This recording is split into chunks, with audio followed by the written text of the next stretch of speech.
Alors, bonjour Madame Bangelot. Ah ouais, là, ce soir le travail de visionnage pour réussir un don du sang encore une fois. Un petit film, alors celui-ci s'appelle Le don du sang, un geste simple, rapide et salvateur et il dure 5 minutes 43. On va voir si j'ai des interrogations sur le fait de ce petit film. On va voir s'il y a des trucs que j'appréhende ou pas. Voilà, allez, je vais le mettre. C'est ce 14 juin la journée mondiale des donneurs de sang, une journée initiée en 2004 par l'OMS. L'objectif, remercier les donneurs et bénévoles qui se mobilisent, mais aussi inciter de nouveaux donneurs à faire ce geste. Pour cette 15e édition, près de 1000 collectes sont organisées partout en France. Nous nous sommes rendus à la Maison du Don au Chesnay, dans le département des Yvelines, à la rencontre des donneurs et des préleveurs. Alors ici, en site fixe, on fait donc plusieurs types de dons. Le don de sang total, qui est connu, et le don en aphérèse, qui va permettre de séparer les différents éléments du sang et de rendre au donneur ce qu'on a décidé de ne pas prendre ce jour-là, les plaquettes et le plasma, ou simplement les plaquettes, et on lui rend les globules rouges. Bienvenue. Vous avez mangé, vous êtes hydraté? Oui. Très bien. Alors, je vais prendre votre tension, on va prendre le questionnaire ensemble par la suite. Est-ce que vous avez une maladie qui nécessite un suivi au long cours? Non. Asthme, allergie, diabète, la tête, le cœur, tout va bien? D'accord, pas de cancer, même guéri? Non. Depuis quelques mois, les infirmiers sont officiellement habilités à réaliser les entretiens pré-don, jusqu'alors uniquement effectués par les médecins. Après une expérimentation de près de 2 ans au bilan très positif, l'EFS vise la formation de 400 infirmiers aptes à réaliser ces entretiens à la fin 2019. L'entretien pré-don permet de garantir la sécurité du donneur, mais aussi celle des malades susceptibles d'être transfusés. Le questionnaire, qui sera complété par des analyses, bien sûr, est donc très précis. Donc il ne faut pas avoir eu d'infection depuis au minimum 15 jours. Il y a des voyages qui contre-indiquent pendant une période de 4 mois. En zone palud, ce qu'on appelle zone palud et Chagas. Les tatouages, l'acupuncture, selon qu'elle est faite par un médecin ou non, peut contre-indiquer pendant 4 mois. Certaines opérations aussi, lourdes, 4 mois aussi, et des situations à risque. Donc par exemple, le multipartenariat, même protégé, par exemple, va vous contre-indiquer pendant 4 mois. S'il y a eu prise de drogue par voie veineuse, ça vous contre-indique à vie. Chaque jour, 10 000 dons de sang sont nécessaires pour répondre aux besoins en France. Les produits sanguins sont utilisés soit pour des situations d'urgence, hémorragie lors d'un accouchement, d'un accident, d'une opération chirurgicale, soit pour les besoins chroniques, maladies du sang ou cancer. Pour assurer l'autosuffisance nationale, l'EFS doit collecter 3 millions de dons par an et les préparer pour approvisionner 1500 établissements de santé. Les infirmiers préleveurs de l'établissement français du sang suivent ainsi une formation classique avant de se spécialiser. Quand on vient sur... Alors ouais, je rigole, mais c'est un peu nerveux en fait. Parce que je m'imagine à la place des gens là que je vois qui sont un peu allongés. C'est pas vraiment comme la prise de sang normale où on est un peu dans un fauteuil. Là, c'est plus un lit.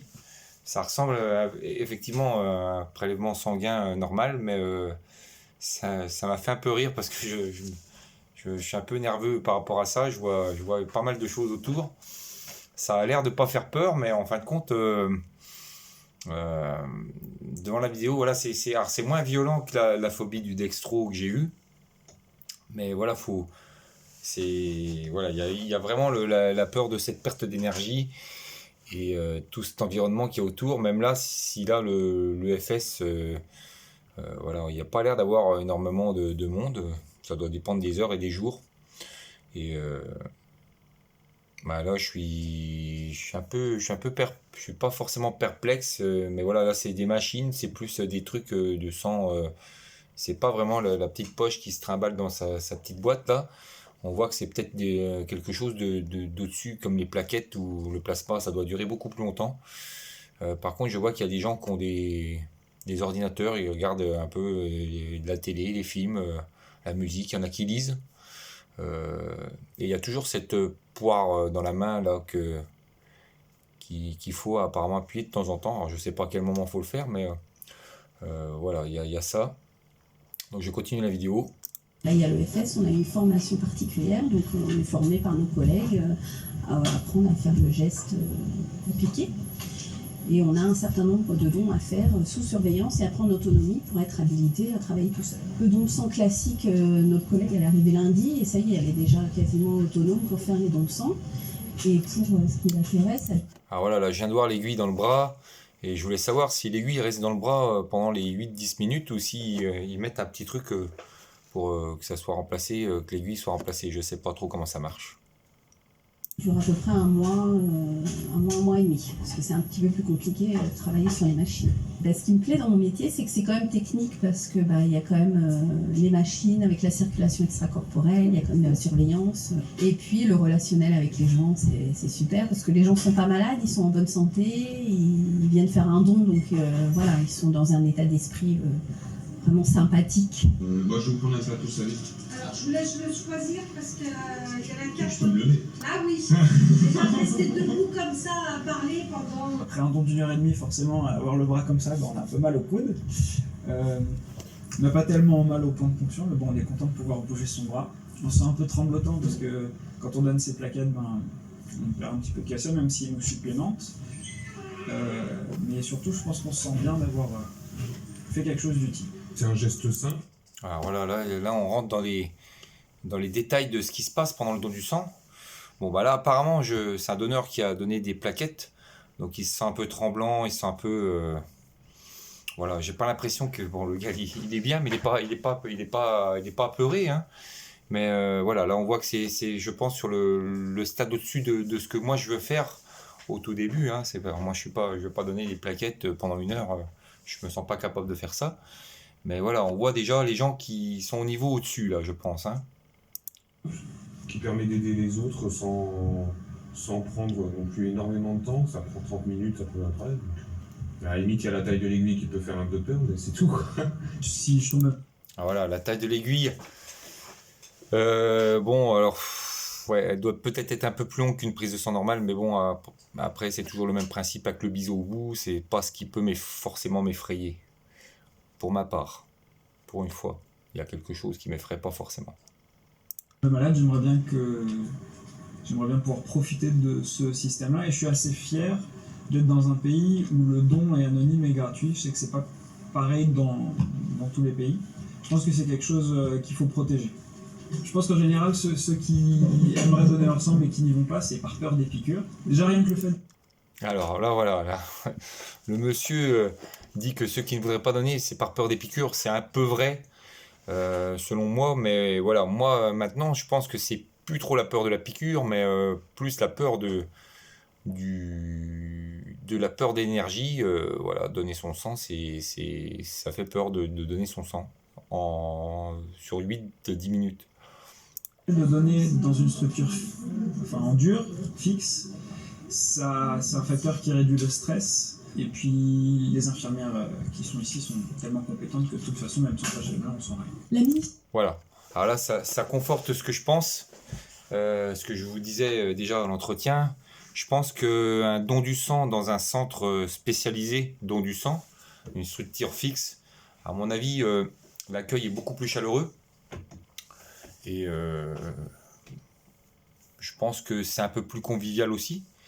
Et y a pas le stress. Je pense pas que ça soit plus stressant que dans un camion qui se déplace ou dans une commune. On fait ça dans des gymnases, dans des machins. Je pense que là, c'est peut-être plus pro. Alors forcément, plus pro, ça peut faire penser plus à un centre hospitalier. Mais je suis pas certain que ce soit plus facile dans quelque chose qui se déplace où là, il y a peut-être aussi la notion de temps et donc j'aurais peur d'aller trop vite que ça foire. La ministre des Solidarités et de la Santé, Agnès Buzyn, s'est rendue ce matin sur le parvis de l'Hôtel de Ville à Paris pour inaugurer cette 15e édition de la Journée mondiale des donneurs de sang.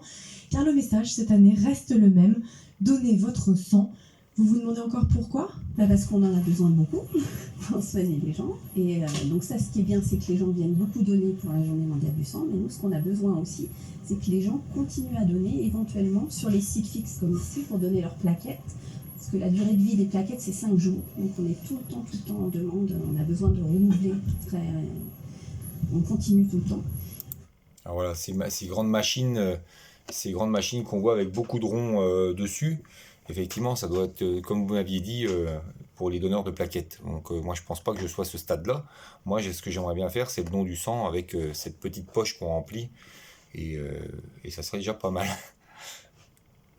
Donc c'est bien de donner, mais c'est bien aussi de venir nous voir pour essayer de donner sur les machines, les plaquettes ou le plasma. Parce que ça aussi, les gens donnent moins et on en a vraiment une grande utilité. Ouais, alors là, c'est sûr qu'il y a beaucoup d'utilité pour le plasma et les plaquettes, sans doute, mais voilà, là, c'est quand même le stade au-dessus, donc on va peut-être pas chercher le gros truc dans un premier temps, hein. Voilà, parce que c'est quand même quelque chose qui est quand même qui est pas forcément effrayant dans l'examen, mais voilà, il va falloir vraiment travailler ça et avoir toutes les interrogations, les réponses à tout ce que je me pose, et quitte à aller faire un jour un tour au centre, que vous puissiez m'accompagner pour voir comment ça peut se passer, et parler peut-être un petit peu avec les gens et voir, demander des explications. Voilà, donc je vais vous envoyer cette nouvelle vidéo sur le don de sang, un geste simple, rapide et salvateur, que je vous ai envoyé le lien en mail, et je vous souhaite une bonne soirée. La vidéo dure 11 minutes 40 pour le débrief et mes interrogations. Au revoir Madame Vangenoux.